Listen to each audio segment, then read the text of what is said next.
Halo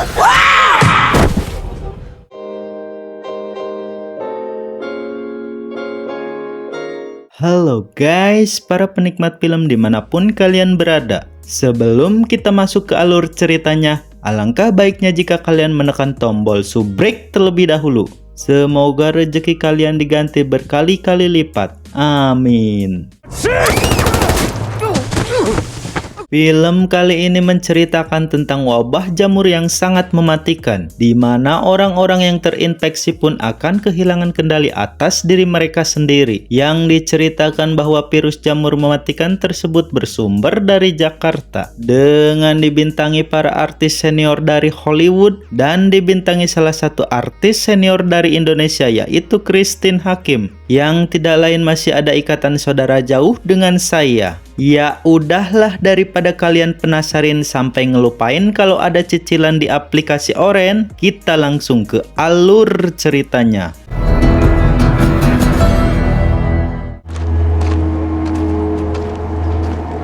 Di awal film diperlihatkan pada tahun 1968, di mana aplikasi TikTok dan pinjol belum seramai sekarang. Dua orang narasumber yang sedang live diwawancara bukan maksud untuk mendapatkan paus atau saweran koin, melainkan mereka sedang membahas tentang pandemi virus yang akan menyerang masyarakat global.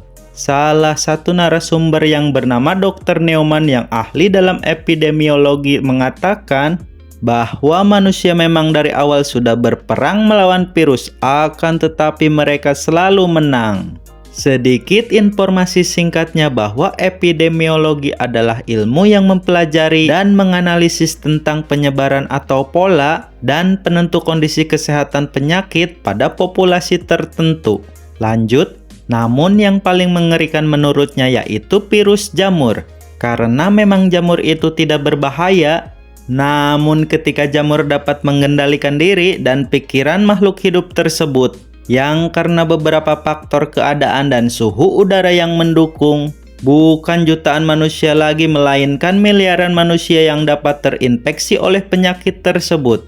Kemudian semua orang yang berada di ruangan tersebut pun seketika terdiam, bagaikan ditagih hutang oleh bapak-bapak bersepeda motor dan travels through its circulatory system to the ant's brain. But what if that were to change? What if, for instance, minds permanently fixed on one instance, the world were to get slightly warmer? Singkat cerita, diceritakan film sudah berada di tahun 2003, di mana lagu Bintang di Surga pun belum dirilis dikarenakan masih recording. Terlihat salah satu pemeran utama di film ini yang bernama Joel dan anaknya yang bernama Sarah. Di sana mereka mindel atau bahasa gaulnya stay bertiga dengan adik Joel yang bernama Tommy. Ini dia penampakannya. Terlihat detik-detik sebelum wabah virus tersebut menyerang dan menyebabkan kepanikan. Dunia pun masih terlihat sangat indah dan damai bagaikan uang THR yang sudah cair. Mereka pun terlihat sedang sarapan dengan sembari mendengarkan radio, di mana diberitakan di Jakarta sudah terjadi sesuatu hal. Sesuatu hal apakah itu? Apakah Hokage keempat berhasil memindahkan para orang korup ke alam kubur? Lanjut. Ketika mereka yang akan pergi pun terlihat kedua orang tetangga mereka yang sudah sepuh. Hey neighbor, speaking of, we got a lot of extra here. Just for like a little bit. She'll take. Singkat cerita, ketika Sarah yang sudah pulang dari sekolahnya, ia pun berinisiatif untuk merenovasi jam tangan milik ayahnya dan akan menjadikannya sebagai hadiah ulang tahun untuk ayahnya. Terlihat mobil polisi dan pemadam kebakaran pun yang lalu lalang. Sarah pun terlihat keheranan. Namun ketika baru sebentar di sana, ia terpaksa diusir untuk segera pulang oleh sang istri pemilik toko reparasi jam tersebut. All day. He cannot finish. I'm already finished. طب خلصني وقتها إياها بقى. Setelah ia pulang, kemudian ia pun mampir terlebih dahulu ke rumah tetangganya yang tadi pagi terlihat menyapanya. Terlihat si nenek yang sedang dijaga oleh seseorang yang bernama Nona Adler. Kemudian ketika Sarah yang sedang melihat-lihat kaset bajakan pun, tanpa Sarah sadari terlihat si nenek yang berada di belakangnya seperti...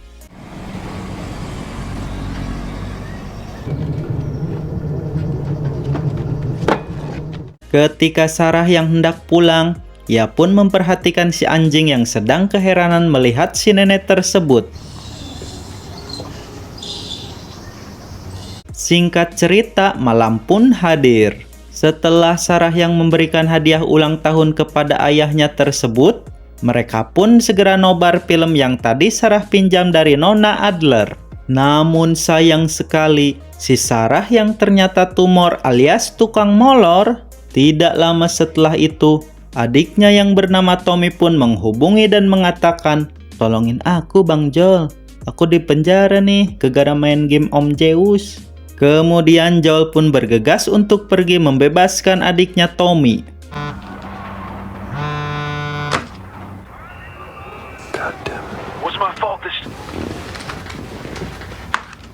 Di malam itu juga, Sarah yang terbangun dari tidurnya tapi tidak tahajud, ia pun mencari-cari ayahnya, yang karena ia keheranan setelah melihat semua saluran di televisi yang semuanya menayangkan keadaan darurat. Kemudian ia pun dikagetkan si anjing tetangga yang menggedor pintu rumahnya.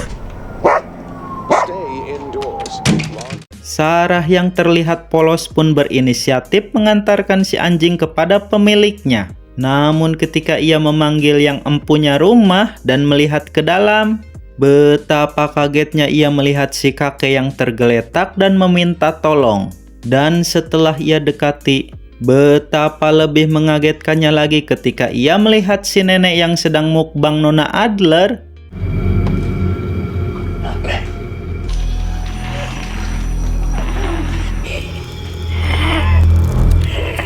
Gelo sekali.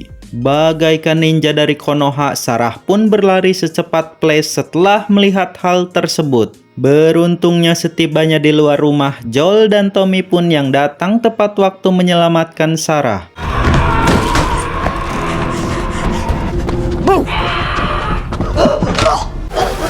Lalu mereka pun bergegas pergi dari tempat tersebut dengan tujuan, mungkinkah masih ada tempat yang aman. Akan tetapi di tengah perjalanan mereka pun memilih kukurusuk ke pinggir jalanan, dikarenakan jalanan di depan mereka macet parah. Apakah ada si Komo lewat? Entahlah, itu si geblek. Ternyata jalanan kukurusuk pun diblokir oleh para tentara. Yang karena mereka pun tidak mau dikarantina, mereka lebih memilih memutar arah kembali mencari jalan alternatif lain. Akan tetapi ternyata mereka salah memilih jalan yang mengakibatkan mereka terkepung oleh begitu banyaknya manusia yang telah terinfeksi. Lalu kemudian mereka pun akan memutar arah kembali. Tiba-tiba...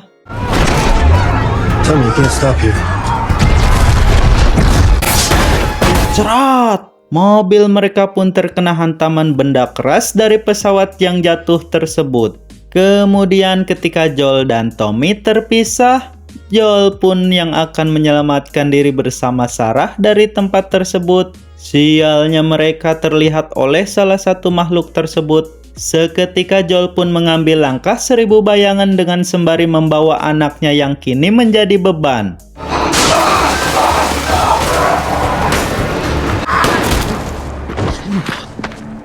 Alhamdulillahnya ketika makhluk tersebut dapat dilumpuhkan setelah ditembak oleh salah satu tentara yang sedang berpatroli. Tanpa Joel sadari, hadirnya tentara tersebut adalah malapetaka besar untuknya.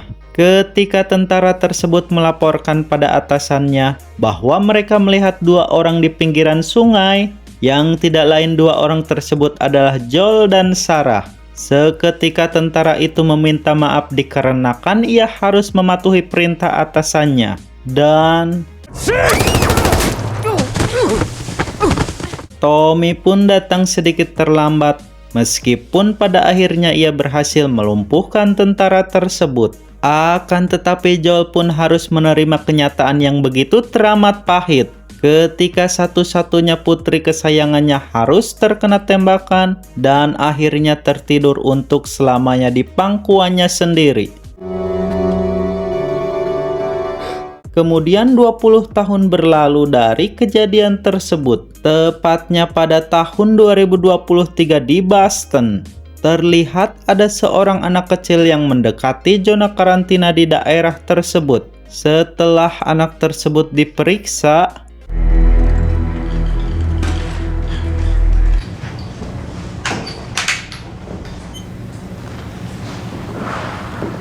nah loh, alat tersebut menunjukkan warna merah yang berarti anak itu terinfeksi virus jamur tersebut. Jadi gini guys, kalau merah artinya terinfeksi ya kan? Kemudian kalau hijau artinya belum terinfeksi. Lanjut, kemudian diperlihatkan Joel kembali, di mana ia sekarang bekerja sebagai salah satu orang yang membuang jasad-jasad dari mereka yang telah meninggal diakibatkan terinfeksi virus tersebut. Terlihat anak kecil yang tadi pun diangkat oleh Joel yang ternyata anak tersebut telah diberikan obat untuk tidur selamanya. Demi bertahan hidup, Joel pun rela melakukan pekerjaan apapun untuk mendapatkan bayaran yang lebih besar.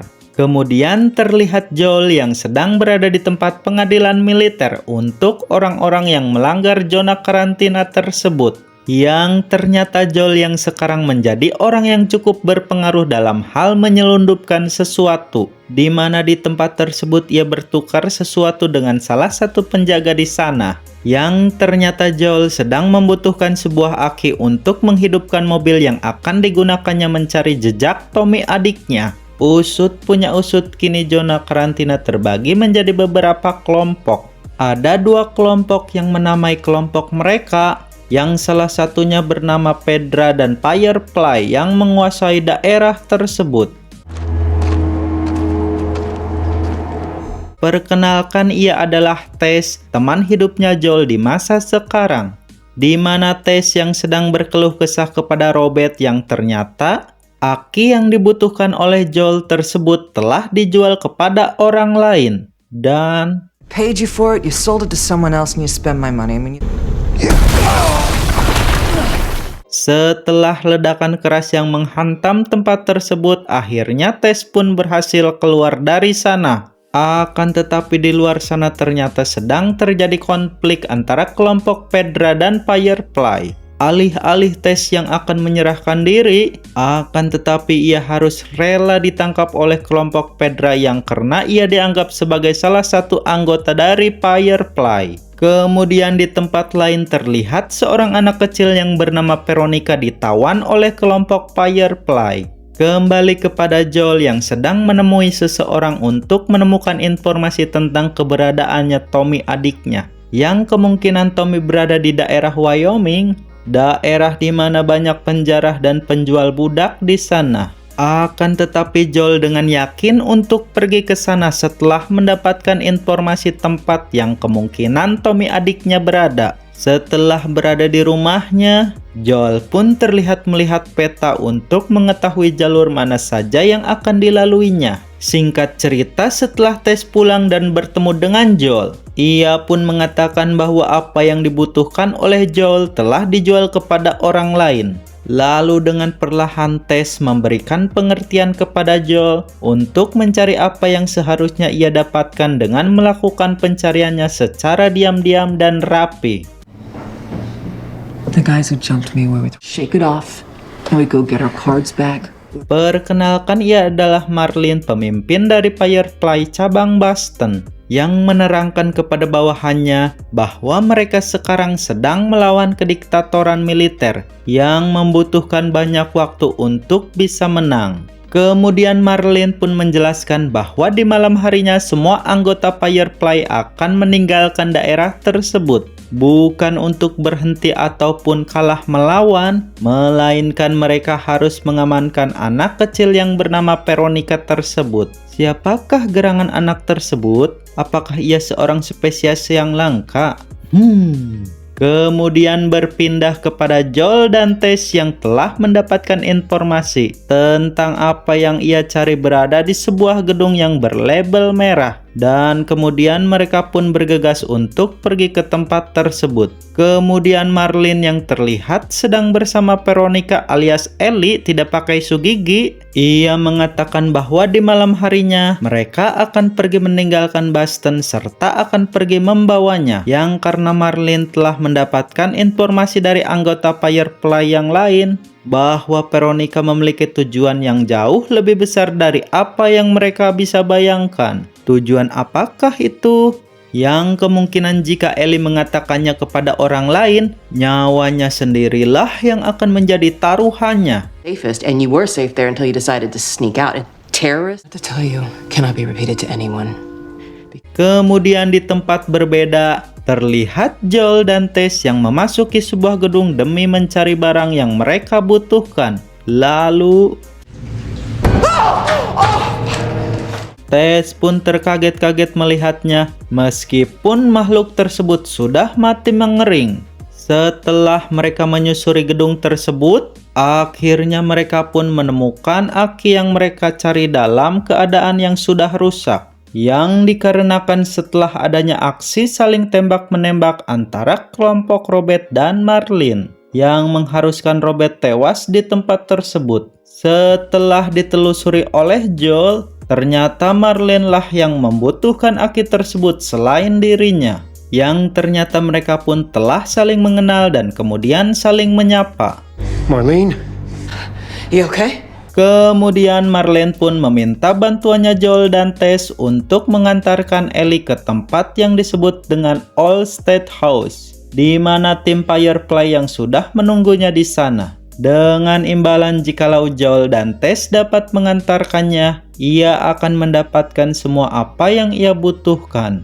Yang karena Marlene sendiri sudah mengetahui kemampuan Joel dan Tess tentang menyelundupkan sesuatu. Kemudian setibanya mereka di rumah Joel, Ellie pun bertanya-tanya tentang siapa itu Bill dan Frank. Kemudian tentang lagu 60-an dengan kode tak ada yang baru. Lalu lagu 70-an ada barang baru dan lagu 80-an.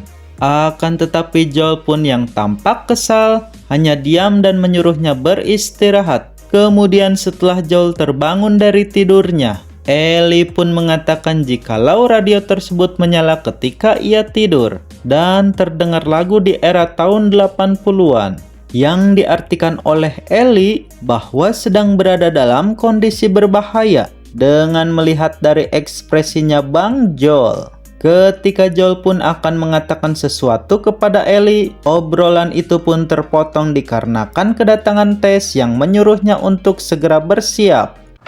You got a jacket in your pack? Yeah. Okay, get it. Singkat cerita, mereka pun keluar mengendap-endap melalui terowongan bawah tanah untuk keluar dari tempat karantina tersebut. Dengan begitu banyaknya penjagaan di area tersebut, mereka pun terlihat oleh seorang penjaga yang sedang buang air kecil. Lalu kemudian ketika mereka yang akan diperiksa, Don't move! Don't move! Where's exit? We'll hang you for that. Fine, everything up. Mine.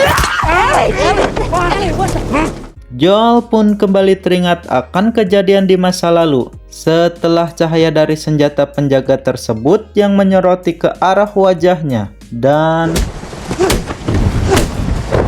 setelah Joel menghajar penjaga tersebut hingga tak bergerak lagi, Tess pun terlihat terkaget-kaget ketika melihat alat mendeteksi tersebut berwarna merah. Yang terakhir kali alat tersebut dipakai mengecek tubuh dari Ellie. Akan tetapi mereka pun harus segera pergi dari tempat tersebut sebelum para penjaga yang lain melihatnya. Kemudian di kamarnya Joel diperdengarkan lagu tahun berapakah itu? Akhirnya episode pertama pun telah selesai. Nantikan episode berikutnya ya guys. Terima kasih buat kalian yang sudah klik video ini.